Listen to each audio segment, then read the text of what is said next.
आज Doubtnut app download करें। Doubtnut पर अपने सभी गणित, रसायन विज्ञान, भौतिक विज्ञान और जीव विज्ञान के डाउट्स का करो सफाया। बस प्रश्न की फोटो खींचो, एक ही प्रश्न को क्रॉप करो और तुरंत वीडियो सोल्यूशन पाओ। अभी डाउनलोड करें। हेलो दोस्तों, हमारा प्रश्न है साइक्लोट्रॉन का उपयोग हल्के आवेशित कण जैसे इलेक्ट्रॉन में त्वरित करने के लिए नहीं करते हैं, क्यों? ठीक है, तो हमें बताना है कि साइक्लोट्रॉन का उपयोग हम लोग हल्के आवेशित कण को त्वरित करने में क्यों नहीं करते हैं। ठीक है, तो उससे पहले हम समझते हैं कि साइक्लोट्रॉन का सिद्धांत क्या होता है कार्य करने का। ठीक है, और उससे पहले समझते हैं कि रचना क्या है। तो देखिए यहाँ पे ये ये क्या होता है कि डी आकार के यहाँ पे D1 और D2 दो डीज लगे होते हैं। ठीक है, जो क्या होता है कि एक खोखले पात्र की तरह होता है। ठीक है, और यहाँ पे इसके मध्य में अल्प स्थान पे हमें क्या रखते हैं, यहाँ पे एक धनावेशित कण रखते हैं। ठीक है, जिसे क्या करना होता है, हमें त्वरित करना होता है। ठीक है, और यह एक युक्ति होती है जिससे क्या होता है, आवेशित कणों या आयनों को उच्च वेगों में त्वरित करने के लिए किया जाता है। ठीक है, और यह आवेशित कण को उच्च ऊर्जा तक त्वरित करने के लिए प्रयोग किया जाता है। ठीक है, तो यह क्या होता है कि यहाँ पे क्या होता है कि एक एसी स्रोत हम लोग लगाते हैं। ठीक है, D1 और D2 ये जो दो डीज होते हैं इसे हम लोग कहते हैं डीज। ठीक है, इसके मध्य क्या होता है कि एक एसी स्रोत लगाते हैं, जिससे के कारण क्या होती है, ये दोनों डीज की जो ध्रुवता होती है वो हर आधे समयांतराल के बाद क्या होती है, वो बदल जाती है। ठीक है, तो यहाँ पे और इस पूरे व्यवस्था को एक प्रबल चुंबक के मध्य रखा जाता है।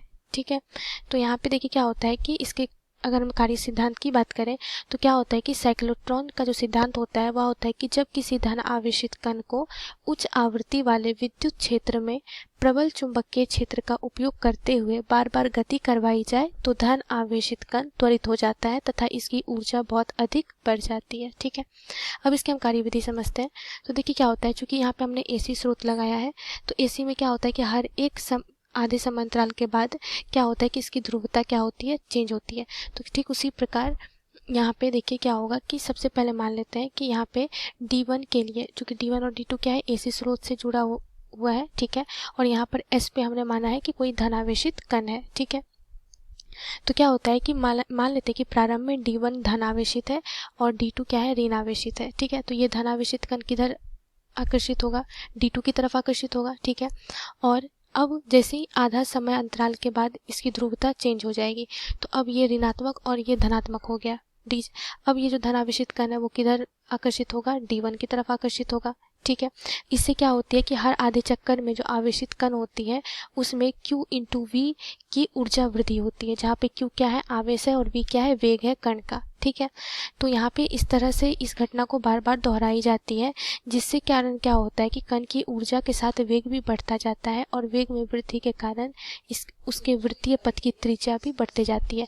क्योंकि यहाँ पे बल लंबवत लग रहा होता है इसीलिए एक वृत्तीय पथ पे गति करता है कण। ठीक है, तो जब इस वृत्ताकार पथ की त्रिज्या डीज के त्रिज्या के बराबर हो जाती है तो यहाँ से द्वार बना होता है, इससे क्या होती है, वह जो कण होती है वो बाहर निकल जाती है त्वरित होकर के।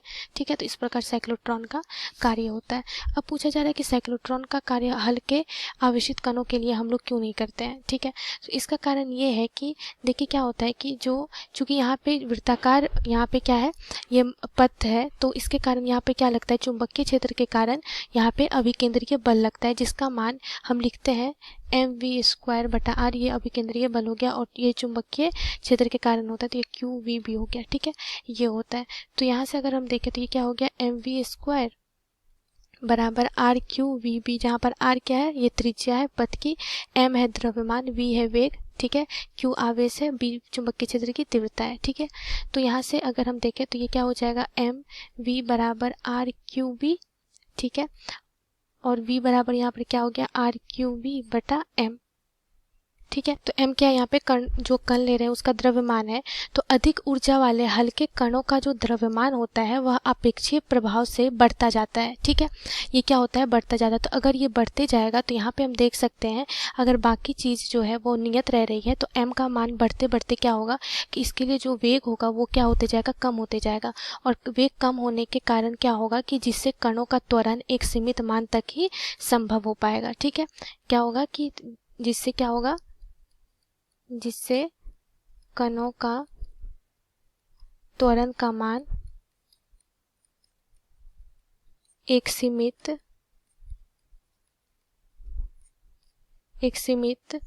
मान तक ही संभव हो पाता है, ठीक है। तो जिसके कारण क्या होता है कि वह उसे क्या होती है, वह अधिक त्वरित नहीं हो पाती है, वो एक सीमित मान के लिए ही त्वरित हो पाती है, जो कि साइक्लोट्रॉन के लिए ये इसके सिद्धांत पे आधारभूत नहीं है, ठीक है। तो इसीलिए हम लोग क्या करते हैं, हल्के आवेशित कणों जैसे इलेक्ट्रॉन का त्वरित करने के लिए हम लोग नहीं करते हैं। धन्यवाद।